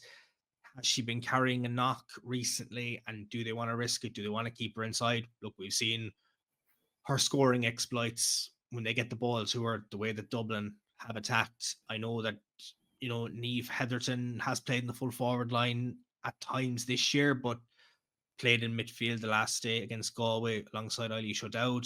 Then, you know, you have the likes of Nicole Owens, Caoimhe O'Connor, and Hannah McGuinness that can play in the half forward line. You know, do we see a bit of chopping and changing? I suppose you don't want to change things around too much going into an All-Ireland final and completely, you know, reinvent the wheel. And, you know, it might cost you an All-Ireland final to play players where they're not suited to or comfortable with playing. So interesting to see where she does play, she definitely will feature in a capacity for Dublin. I think if she's been well nursed in the last couple of weeks since that semi-final to get her fit. If she was not 100%, she started, she came off, she went back on again, and definitely played her part. But Meath's defence as well, like Áine Sheridan's a very, very strong cornerback. Mary-Kate Lynch at fullback. It's 2 All-Ireland medals in 21 and 22. Of course, we had her on the podcast going into the semi-final. Nearly missed the 21 final because of coming out of COVID isolation, and nearly missed the 2022 final after suffering a burst slip in the semi-final that year. And Katie New as well has the experience of playing there as well. And then she was on the bench the last day. You've Shauna Ennis, who was captain in 22. She could be in line for a start, but can come on and try and neutralise that Dublin front three, if you want to call it, of Tyrrell, Rowe and Sullivan. It's going to be a very, very tough matchup to try and limit those 3 Dublin forwards that have put up plenty of cricket scores so far this year. Yeah, for sure. I think Hannah Tyrrell, obviously, she has the record there to show, and she's in line for the Golden Boot, like you say. But even if you can keep her scoring low on an individual basis, I do think she's the kind of player that, you know, people are talking about Paudie Clifford all day, very much kind of conducting the play all over the field. And, you know, maybe she won't feature that much on the scoreboard, maybe she will, but either way, I think she just has the potential to have a massive, massive influence on everything that Dublin do. So it will be interesting to see kind of, will Dublin be very aware that every opposition is thinking, how do we minimise Hannah's influence on the game? Or, you know, she'll still be going for it, obviously, but she might play more of a background role, is what I'm trying to say in a long way, that she might not be on the scoreboard as much, but I do think she'll still have a lot to do with everything that Dublin do going forward. And like that's going to be, and I remember you saying it after that Dublin game, that like, while you might set up to mark a player, suddenly there's a new player alongside you. The way that Dublin rotate those forwards and just have the threats, like they're very, very scary when they do go forward. And then like you've Eilish in midfield. If they go with Niamh midfield, they're 2 very, very strong midfielders. Like Eilish had a very, very strong performance in that 2023 final. She was absolutely superb. Niamh Heatherton was on the bench that day, but they do have that experience. Now, saying that, like I mentioned, the Meath full back line, you know, you've Aoibhín Cleary, the captain, in the half back line. You've Sarah Wall and you've Carla Keeley. Like they're all very, very strong defenders, and you know they have shown that when they can get forward, they'll take the score. Sarah Wall, of course, getting the goal against Kerry the last day in the semi-final. Aoibhín Cleary has a goal and 4 to her name this year. You know, they can go forward and put the Dublin defence under pressure, the same as they'll try and limit the Dublin attackers in the opposite end. Like Meath have a host of attackers as well. And you mentioned Hannah's influence as being that player that maybe she comes out and draws a defender, creates a bit of space. We might see Vicky Wall doing something similar from the Meath perspective. Didn't score against Kerry, but created those little pockets of space that other players could get into. And we saw when their defenders went forward, there was space there they got into, and they got their scores out of it. And I know Emma Duggan has 15 points tally this year, was there back all those years ago when they got the double in the senior, the same as Vicky Wall. She's 2-5 tallied. And then you've the young Kerry Cole with a goal and 2 points as well. She's maybe the dark horse of the full forward line, that everyone knows the other 2 girls in that full forward line, but she's been quietly going about doing her business and taking those scores as well. Like Meath, while they mightn't have scored as much as Dublin have put on, they've still delivered, and they still have those players that if we can get the space, we can work the ball to them, that they're well capable of putting the ball over the bar, putting the ball into the back of the net to just try and get those scores against the Dubs. Yeah, and you talked about the versatility of Meath. Like, I think the beauty of watching them, and look, Dublin too, realistically, when you're seeing it, but like all 15 of them players that have been starting are mad keen and very confident on the ball. Like, there's none of them you're kind of like, oh Jesus, get the ball off her, you know. Like, they're all very capable, like especially even when you're talking about the Dublin forwards, how good they are at kind of, I suppose, dragging defenders out of position. I don't think that will phase Meath that much. Like, they are quite versatile in that. And then likewise, going forward, Meath have that ability to do the same to Dublin's defence, in that, you know, they can move and drag defenders out of play to create that space. And I think you'll see a lot of that at the weekend. But it is going to be a matter of, I suppose, who does it more efficiently, obviously. But, you know, it's who can keep that up for the full 60 minutes with the, I suppose, the pressure on them. With, you know, I feel like every score counts, everything. Again, I mentioned before that it's just the added heat that once you get the opportunity, you want to make sure you take it, because you mightn't have an opportunity for a long time, you know. So it is going to be interesting to see how those matches fare up. Let's call a winner, shall we, from this? I'll start with yourself, Joanne, because we had you start the junior one. You've watched both teams this year, Dublin and Meath. They've had, you know, fantastic performances to get them all the way to Croke Park. But which one do you think just has that maybe a little bit more in them that could get them over the line and bring the Brendan Martin Cup home on Sunday? This is probably one of the toughest ones now out of the three of them. I really do think it's very hard to call. I think Clare has mentioned it all year about Meath being that quiet underdog, you know, just going on about their business. And I really feel like after the semi-final against Kerry that I really was like, Meath are going to win this year. But I think seeing Dublin against Galway as well, I just think that they are hungry. Like, oh my God, I just don't know how. I'm going to probably... I would like to see Meath win, just for the reason that I just don't think they're tipped to win. But I feel like Dublin are very strong. Oh, jeez, I don't know. I'm going to go with Meath just because I can't. But I don't know. It's going to be very, very hard to call. Claire, you've played Meath all those years ago when they were, you know, coming up and going on that fairy tale run. You've also played Dublin this year when they were so serious and needed that result against yourselves to top the group. They were playing with such a hunger and a desire. That was only to top a group. Now they're going in wanting an All-Ireland title again and trying to banish the memories of that quarter-final defeat to Galway last year. Would you see Dublin being the favourites and coming away with it, or do you think Meath could pull it off again? Yeah, well, I think what's so good about this final is, as you've outlined there in detail, Dermot, like the individual players, the 15 that'll start, the however many that'll finish the game, like they're so evenly matched and they can all play football. Like you said, Joanne, you could put them anywhere kind of. I think both teams will really feel to their core that they can win this game. Does there have to be an underdog? Maybe, maybe not. I don't think there is an underdog. If there has to be one, it's Meath. It feels absurd to be calling Meath underdogs.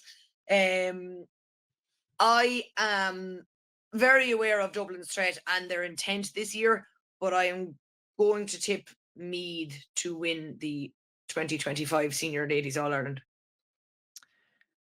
And it will be a clean sweep from us in terms of predicting Meath. I'm saying that because there's a green and gold flag outside my window and I was cheering on a team in green and gold in the All-Ireland final on Sunday and was at the subsequent homecoming 24 hours later. I just think Meath... Now, Dublin are very strong. And I remember that 23 final against Kerry. The way Dublin played was just absolutely out of this world. They were so good. And we have seen that this year that they have showed what they're capable of. Absolutely. On their day, Dublin are one of the finest teams you'll see across the country. But I just think Meath, if you can write a team off or not give them the credit that they deserve, I think it will just give them that bit of confidence and belief. But I think Meath will have plenty of confidence. They have been on the losing side of this battle against Dublin for the last couple of years. I know they got over the line in 21. They rightfully deserved it that year. Are we going to see the Royals back on the step? Time will tell, but I just think Meath, they're just a very, very strong team. But look, we could all be wrong.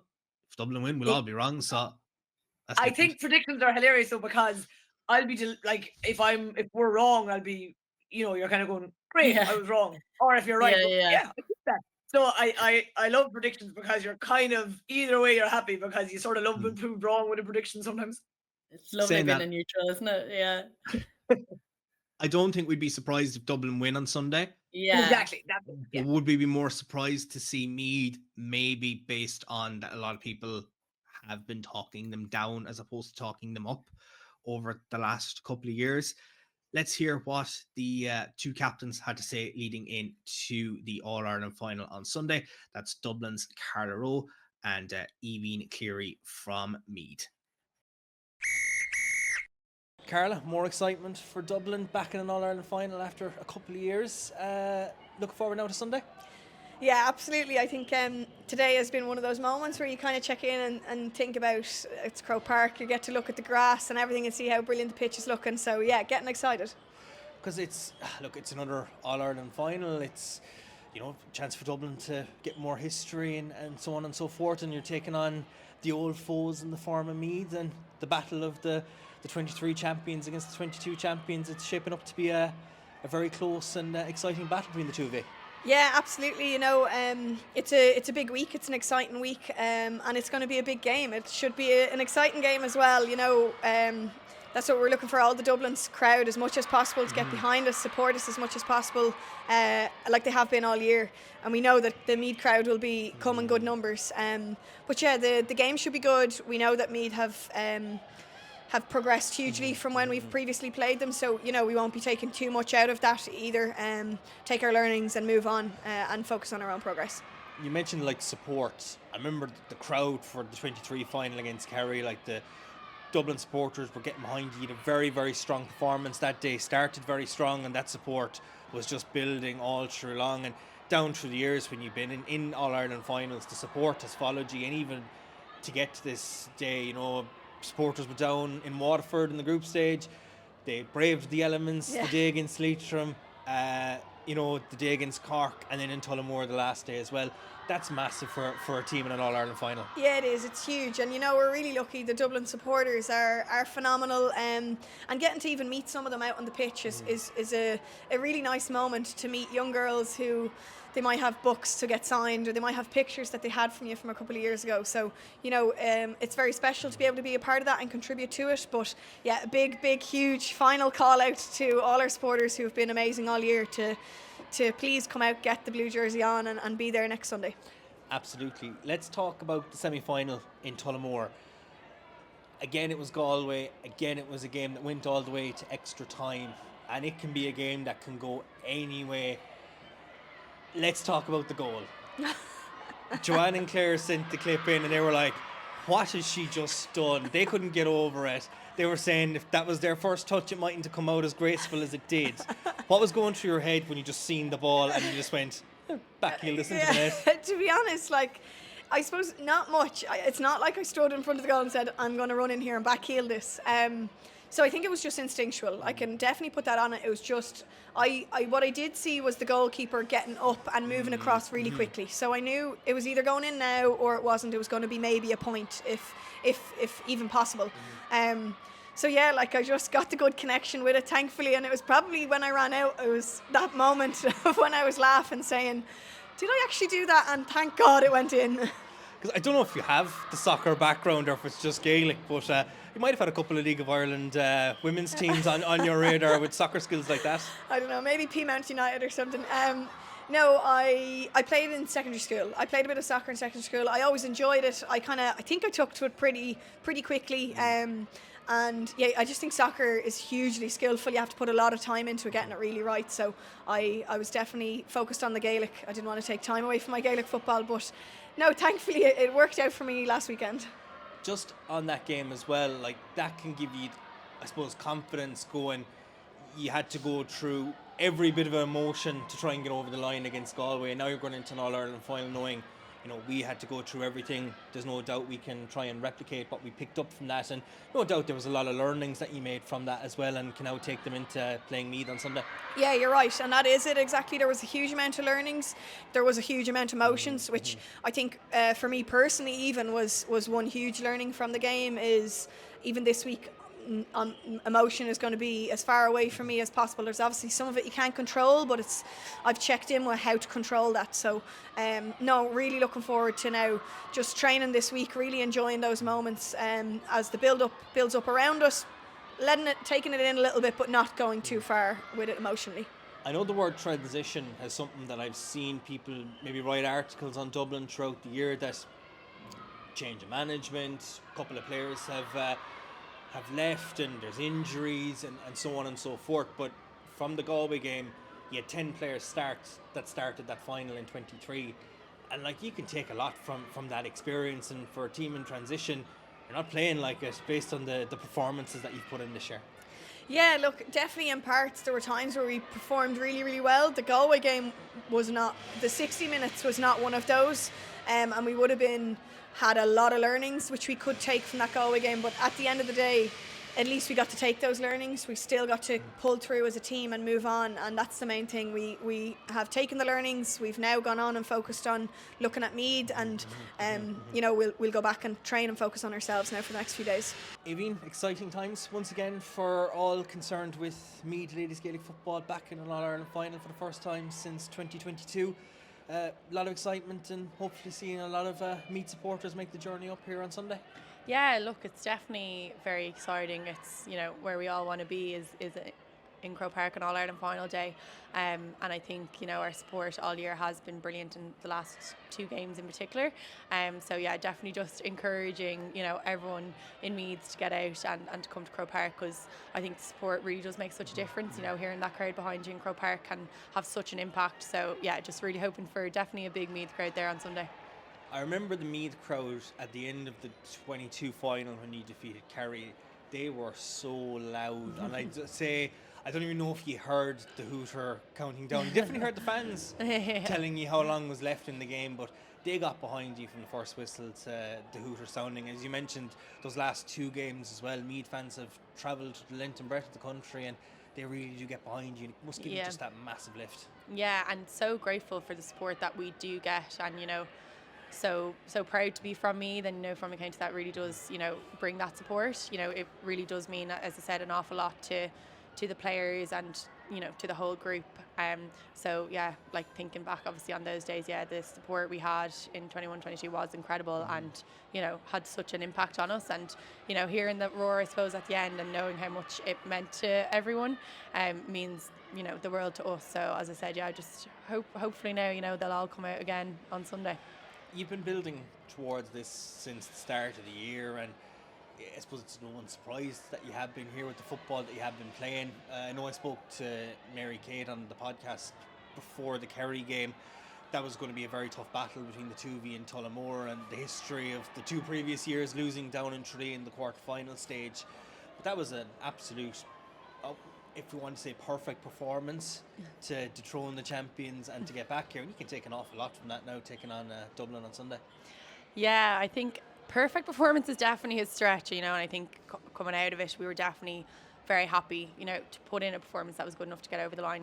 They are a top class team, and we knew how tough it was going to be. But definitely a lot to work on coming out of the back of that game as well, and a lot to fix up, before facing Dublin now on Sunday. So definitely just really happy to put in a performance that was good enough to get us over the line that day. Do you think that Meath have been maybe similar to 21 in a way, that you've been kind of going under the radar a small bit, and people might not be giving you the level of credit that you deserve for, I suppose, the history and the performances that Meath ladies football can put in? Yeah, I think to a certain extent it definitely does drive you on. I think we know ourselves, that we've a lot more to give, and we had just, I suppose, over the last years felt we probably haven't really pushed ourselves to our potential and gotten the best out of ourselves. So really just determined to do that. But I think as well, we're just really concerned, I suppose, with what's actually going on in our group, and we know that the belief that we have within our group is what really drives us on. So. And I'm sure having players like yourself that have been in Croke Park and got over the line on All-Ireland final day can stand to a team as well, that you're well able for the big occasions, and you know what it takes to get over the line. And even the younger girls that have come into the team, they can learn now from those leaders that you have in the dressing room. Yeah, definitely, and I think we do have a really good mix, I suppose, at the minute. You know, we do have a couple of those experienced players who were there back during those years, and then we've some new players who have come in just in the last year or two, or even just this year. So there is that really good mix. I think of experience and also of fresh new legs and fresh ideas and fresh energy and enthusiasm. And you know, all the girls that have come in have really just stepped up, and it's just been brilliant to see. But I think as well, obviously having the Leinster final in Croke Park a few months ago, I think everyone, I suppose, on the squad that day would have got that experience of playing a big day in Croke Park. So I think it like that will stand to us as well, having that, so it's not a completely new experience for anyone. Shauna was captain the last time you were in an All-Ireland final. You get the distinction now to do it on Sunday. What's that experience going to be like? Yeah, look, it is a huge honour to captain this group of girls. It's an incredible group of girls. So yeah, it is obviously a huge honour and very proud. But I think as well, just blessed with the leaders that we do have in the team, and I'm blessed that like the likes of Shauna and also Monica McGurk, Moira Shaughnessy, like lots of past captains are still involved in the team today. So you know, we just have leaders all over the pitch. So I think, you know, when it comes to actually playing the game, you know, there's no deciphering between who the leaders are. You know, they're like, everyone just really stands up when they're needed. Dublin provide the opposition now on Sunday. You're well used to them. You've had loads of battles with them over the years. Of course, the 21 final, last time you played it in an All-Ireland final. You've had numerous Leinster finals, league meetings, and so on and so forth. They're looking very, very strong at the moment based on their results. So it's going to be a very, very entertaining final, no doubt, for the neutral. Yeah, definitely. And, you know, that's obviously what you'd be hoping for. And I suppose it's always a battle with Dublin. I think there is definitely a great rivalry built up between us. So, you know, we always look forward to that battle with them. And yeah, they definitely have gotten the better of us on the last few occasions and gotten that upper hand. But I think, you know, we're just really focused on the game ahead and not paying too much heed to the games in the past. You know, we've learned a lot from them and we've worked on what we needed to work on. But I think, yeah, it's just exciting, you know, the battle that I think will lie ahead between the two of us. Right, that's all the captains. That's all the finals talking about. We've went into detail. It's going to be interesting. We've given our predictions, whether we're going to be right or wrong. It'll be interesting to see what way things go on Sunday, and obviously for next week's podcast as well. Now, we've kept a lot of people on the edge of their seat. Of course, we have been running a All-Ireland final ticket giveaway on our social media channels since last week's show. We mentioned it on our socials the day after that we were giving away 5 pairs of tickets to Sunday's All-Ireland finals. So we'll finally put the winners out of their misery and let them know just who has gotten a pair of tickets into the Cusack stand on Sunday. So our winners are Carmel Burchell-Hillard, Lisa Kerwin, Tara Louise, Roisin Gleeson and Siobhan Cahill. So congratulations to all our winners, and we hope you will enjoy all 3 finals just like we will. For those that are not as lucky to win a pair of tickets, you can still get tickets for the 3 games on Sunday over on Ticketmaster. Antrim taking on Louth at 11:45 in the TG Carr All-Ireland Junior Championship Final. The intermediate decider at 2:45 has Laois taking on Tyrone. And at 4:15, it is the meeting of Dublin and Meath in the senior decider. Tickets are €30 for adults on the day and €15 for juveniles, students and OAPs. There is group rates as well. For one adult at €10 for every 10 under 18s at €5 per child. Please contact the LGFA to avail of those group rates. It does promise to be an enthralling day of action on Sunday. We're looking forward to it, and we'll have plenty to discuss next week on episode 11, which will be the final episode of our All-Ireland series. So who's going to walk away with it on Sunday? Can Antrim go and, you know, keep this amazing unbeaten run going, or will Louth, you know, pick up where they left off last year and bring home the Junior All-Ireland title this year? Will Tyrone manage to do the same, or can Laois bring back those memories from 2022? Can the Royals get back to where they were in 2022 and pick up their 3rd All-Ireland Senior Championship, or will the Jackies reign supreme once again? time will tell. We hope you've enjoyed our All-Ireland final preview. My thanks again to Clare and Joanne for all their insight and knowledge leading in to this year's All-Ireland finals and throughout the All-Ireland Championships this year. We hope you've enjoyed our podcast series, and we'll catch you next week after what promises to be an exciting Sunday of action. We'll see you then.